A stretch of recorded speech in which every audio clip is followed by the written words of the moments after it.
I'll bring it to you both when it's ready. I know. Well, I was just saying, I'm about to go book shopping. I'm going book shopping. I'm excited. Welcome to my channel. Subscribe.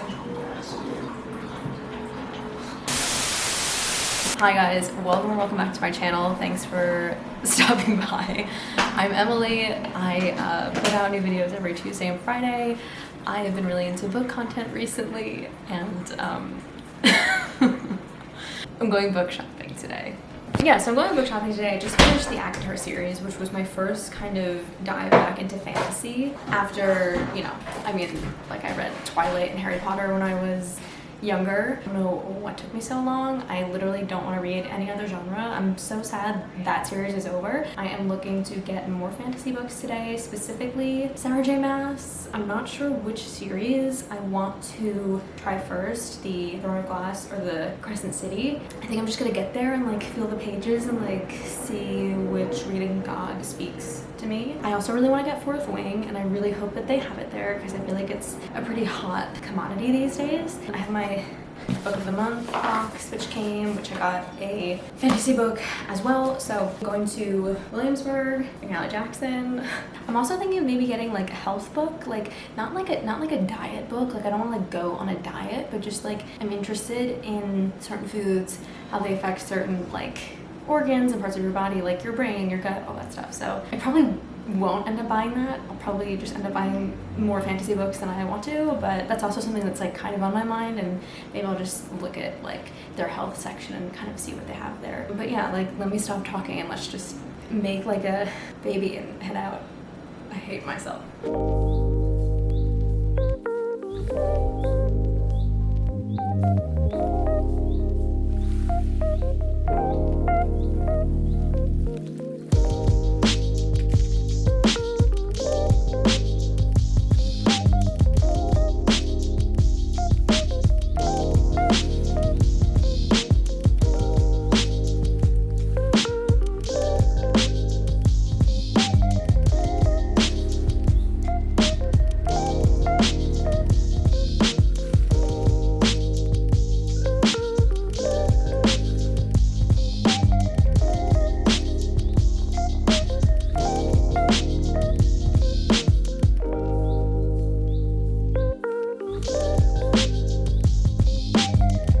So I went to McNally Jackson and they did not have Throne of Glass, the first one, and they did not have Fourth Wing. I called the Barnes & Noble in Union Square. They did not have Fourth Wing either, but they had Throne of Glass, the first one, so I put that on hold to pick up. And then I called Barnes & Noble Fifth Avenue, and they do have Fourth Wing, but I'm not allowed to put it on hold. They should have some copies left, so I'm gonna stop by the Fifth Avenue one now. If they have Throne of Glass at Fifth Ave, I'll just pick it up there and then tell them to release the hold at Union Square. So yeah, it'll be an adventure. I don't know why I thought that they would just have the books I wanted, but whatever.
I was not emotionally prepared to go to Midtown today. It was worth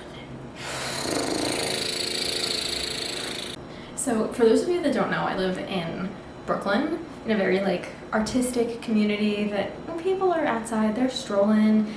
Sometimes they're not really going anywhere, like they don't have a destination, they're just, you know, finding themselves on the sidewalk.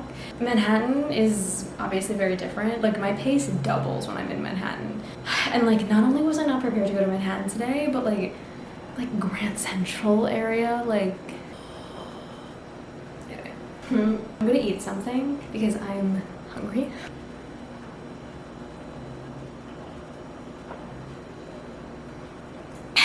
And then I'll show you what I got. Okay, so it's haul time. I was good.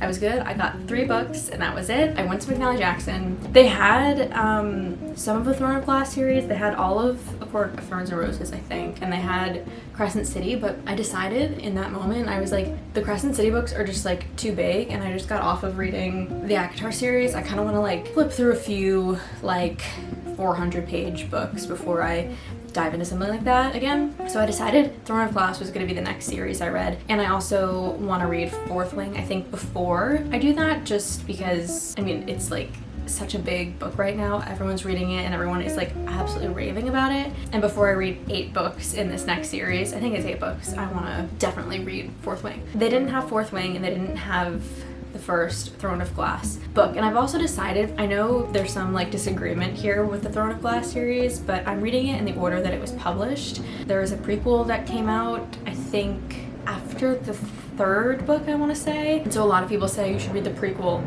first, but like, I don't know, like you're watching Star Wars, like you're not gonna watch the ones with Natalie Portman first, you're gonna watch the ones with Carrie Fisher first. Prequels are meant, I believe, to provide context like after you know information. It's called a prequel for a reason. If it wasn't a prequel, like it would just be the first book in the series. So I firmly believe in reading based on the order of publication and the order of writing, because that's the way that the author wrote it. So I will be reading, I think it's Assassin's Blade, I want to say, 4th or 5th, whatever the order of publication is. So they didn't have Throne of Glass, they didn't have Fourth Wing, so I was like, thank you so much, goodbye. I called Barnes & Noble Union Square.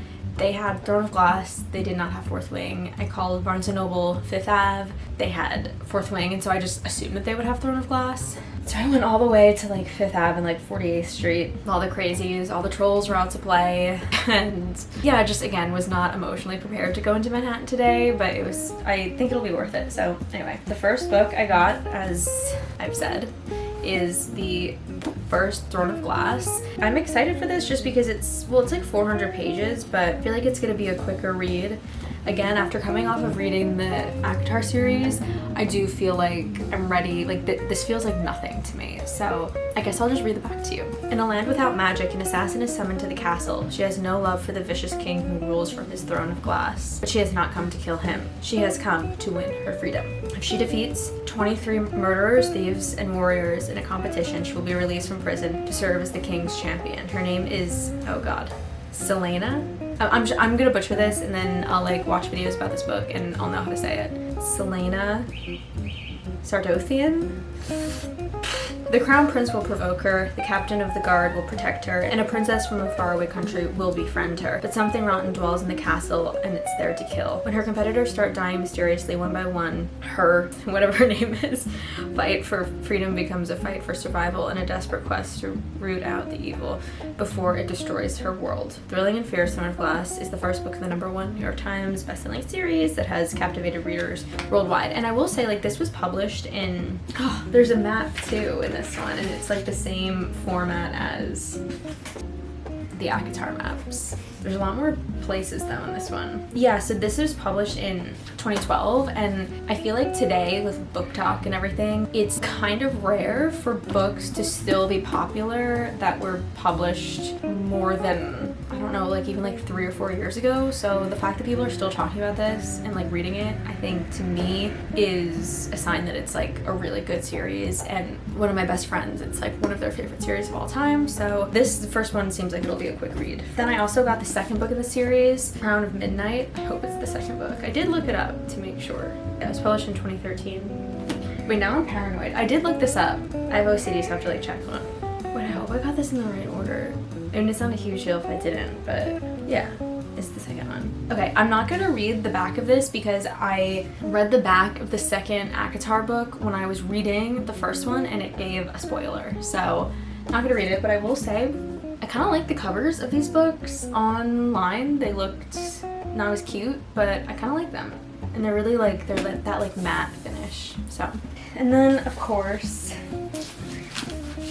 found her. This was like literally finding gold. The one thing about this though, I do not like hardcovers. When I see people reading hardcovers on the subway, I'm just like, oh my god, like calm down. Anyway, ooh, we have a nice map as well. That's what I'm learning that I love about fantasy books is like the maps that are in the beginning of the book. It's interesting too because the map of ACOTAR looks very much like England and like Ireland, and then either like the rest of Europe or Russia. Both the Throne of Glass and the Fourth Wing look a little more, this could potentially be Australia, honestly. 21-year-old Violet Sorengale was supposed to enter the scribe quadrant, living a quiet life among books and history. Now, the commanding general, also known as her toughest hound's mother, has ordered Violet to join the hundreds of candidates striving to become the elite of Navarre, dragon riders. But when you're smaller than everyone else and your body is brittle, death is only a heartbeat away because dragons don't bond to fragile humans. They incinerate them. With fewer dragons willing to bond than cadets, most would kill Violet to better their own chances of success. The rest would kill her just for being her mother's daughter, like Xaden Riorson, the most powerful and ruthless ringleader in the Riders Quadrant. She'll need every edge her wits can give her just to see the next sunrise. Yet with every day that passes, the war outside grows more deadly and the kingdom's protective wards are failing, and the death toll continues to rise. Even worse, Violet begins to suspect leadership is hiding a terrible secret. Friends, enemies, lovers, everyone at Basquiat War College has an agenda, because once you enter, there are only two ways out: graduate or die. To be honest, like, I know that this book is really good because literally it's rated so highly on Goodreads and everyone says it's good, but like that description alone is like not super appealing to me, but neither was the ACOTAR description, so I guess it's fine. I feel like I'm in like the club now. I'll unbox my book of the month. It goes actually quite nicely aesthetically with Fourth Wing. Oh my god, wait, this bookmark.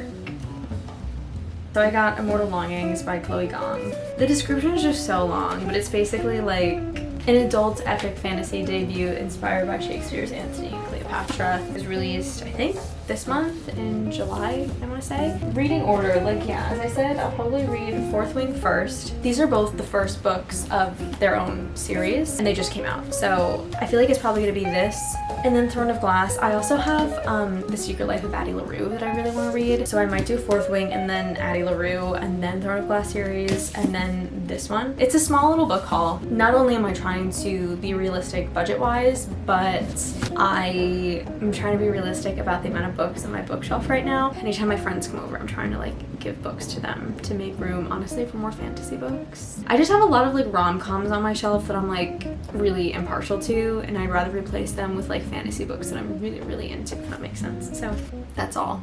Really need to shower. If you have any other like fantasy book recommendations, that's kind of all I'm interested in right now. I feel like my first year plus of getting back into reading, I just read a lot of rom-coms, like easy fiction, and I'm ready to like go into something else. As you can see, I didn't get any health books. Oh well. Thank you guys so much for watching. If you like this video, you know, you can subscribe if you want. The choice is yours. Subscribe or lead a sad and lonely life. See you in the next one.